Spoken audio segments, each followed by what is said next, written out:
नमस्ते दोस्तों, good morning. तो जैसा कि पिछली क्लास में हमने इंग्लिश का इंट्रोडक्शन देखा था कि भाषा क्या होती है, किस तरह से हम लैंग्वेज को एक छोटी सी methodology that is LSRW listening, speaking, reading, writing के माध्यम से सीख सकते हैं। आज हम कुछ शुरू करेंगे basic simple sentences. Simple, informative sentences, मतलब ऐसे सेंटेंसेस जो कि इंफॉर्मेशन देने वाले होंगे। कैसे होंगे? इंफॉर्मेशन, जानकारी। और इंफॉर्मेशन कैसी होगी कि कोई चीज कहां है, कोई चीज कैसी है, कोई चीज या कोई व्यक्ति क्या है। ओके, सो इन शब्दों के जब हम आंसर देंगे तो हमारे सेंटेंसेस सिंपल इंफॉर्मेटिव सेंटेंसेस कहे जाएंगे। एक बात हमें याद रखनी है कि इन सेंटेंसेस में हमको वर्ब्स का यूज अभी नहीं करना है। Verbs, what do you mean by verbs?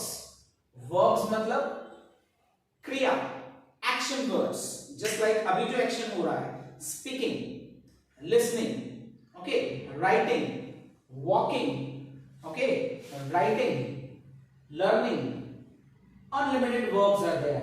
तो ये वाली verbs का हमको अभी यूज नहीं करना है, कुछ दिनों बाद हम इसे यूज करेंगे। तो हमें यूज क्या करना है फिर? हमें सिंपल इंफॉर्मेशन देनी है about three things. First is anything, second is about any person और about any place.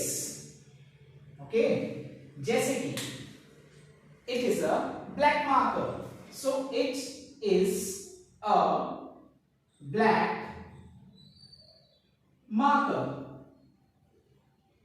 okay, person, I am a teacher, I am a teacher।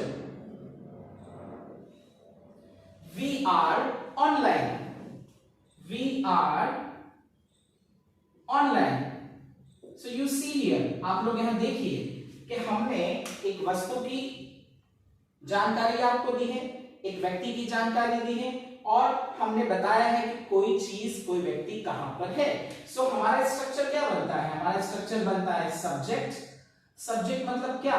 कर्ता, जो किसी कार्य को करने वाला है, प्लस हमारी हेल्पिंग वर्ब, सहायक क्रिया, और पीछे हमारा सेंटेंस का ऑब्जेक्ट और जो रिमेनिंग पार्ट है जिसको हम कहते हैं एक्सटेंशन ऑफ सेंटेंस और EOS।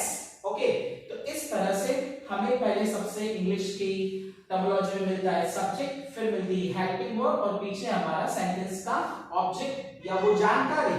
ये हमारी इंफॉर्मेशन है, जिस इंफॉर्मेशन को हम देने की बात कर रहे हैं सिंपल सेंटेंसेस से। So this all are informations. सो इस तरह से आपको छोटे छोटे सेंटेंस से शुरुआत कर एक अच्छी इंग्लिश बोलना और समझना शुरू करना पड़ेगा। ओके, अब दो चीजें मैं आपको बताना चाहूंगा। सब्जेक्ट, इंग्लिश में सब्जेक्ट नाउन भी हो सकता है, प्रोनाउन भी हो सकता है। ओके, बेसिकली इंग्लिश ग्रामर में जो सब्जेक्ट्स हैं वो तीन पार्ट्स में डिवाइडेड है। दैट इज फर्स्ट पर्सन,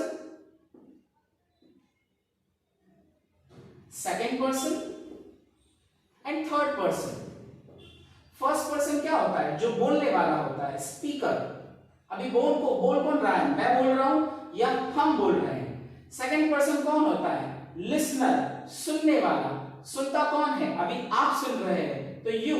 आप सिंगुलर भी हो सकते हैं, आप प्लूरल भी हो सकते हैं। तो सिंगुलर प्लूरल दोनों के लिए, सिंगुलर के लिए आई, प्लूरल के लिए वी।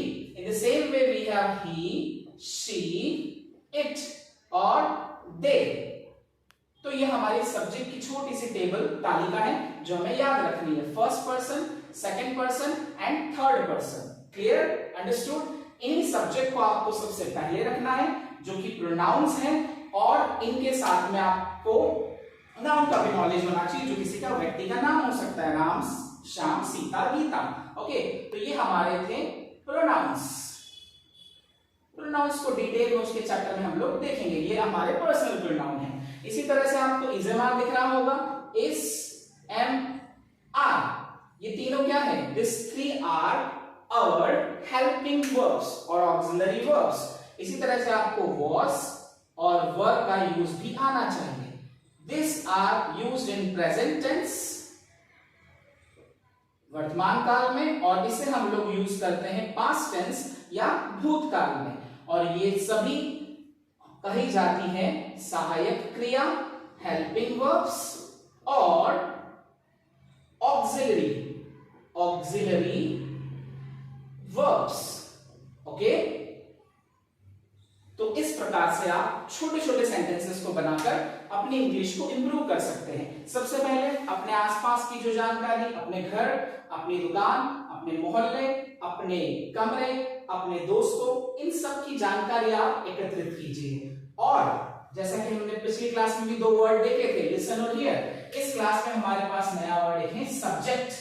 तो सब्जेक्ट का मीनिंग क्या होता है? कर्ता। लेकिन सब्जेक्ट तो आप विषय को भी कहते हैं, तो इस तरह से एक वर्ड के बहुत सारे मीनिंग हो सकते हैं। जैसे कि सब्जेक्ट मीन्स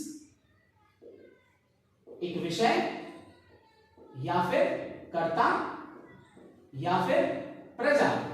ओके, तो जो राजा की प्रजा होती है उसे भी हम लोग सब्जेक्ट कहते हैं। तो इसी तरह से नए शब्दों को, नए स्ट्रक्चर्स को और नए नए तरीके से इंग्लिश सीखने के लिए आप हमसे जुड़े रहिए। शेयर कीजिए, सब्सक्राइब कीजिए और लाइक करना ना भूलिएगा। थैंक यू, धन्यवाद।